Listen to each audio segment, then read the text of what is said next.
সারা জীবন কি খালি জামাই ষষ্ঠীই হবে, বৌমা ষষ্ঠী কি কোনোদিনও হবে না? আমি কি বনের জ্বালায় ভেসে এসেছি? মা, ও মা, মা রে। বিথি তুই জামাই বাবা আসো আসো, তোমার জামাই ষষ্ঠীটা করে নেই। না, আজকে থেকে কোনো জামাই ষষ্ঠী হবে না, আজকে থেকে হবে শুধুমাত্র বৌমা ষষ্ঠী। হ্যাঁ, বৌমা ষষ্ঠী?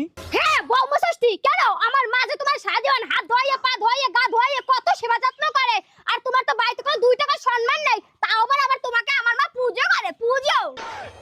আর আমি তোমাদের বাড়িতে সারা জীবন কাজ করার পরেও তোমার মা আমাকে পুজো করে তো দূরের কথা, সারা জীবন শুধু আমার কাজের খুদ ধরে আর খুদ ধরে। এই যে, এই নাও শাড়ি, আর যাও এক্ষুনি শাড়িটা পরে আসো। আমি শাড়ি পরবো? এ বিথি, জামাই কেন শাড়ি পরবে? হ্যাঁ, ওই শাড়ি পরবে। ওর মা যা শয়তানি, ওর মা তো আমার জীবনে বৌমা ষষ্ঠী করবে না, তাই ও আজকে আমার বৌমা ষষ্ঠী করবে। যাও গিয়ে শাড়ি পরে আসো।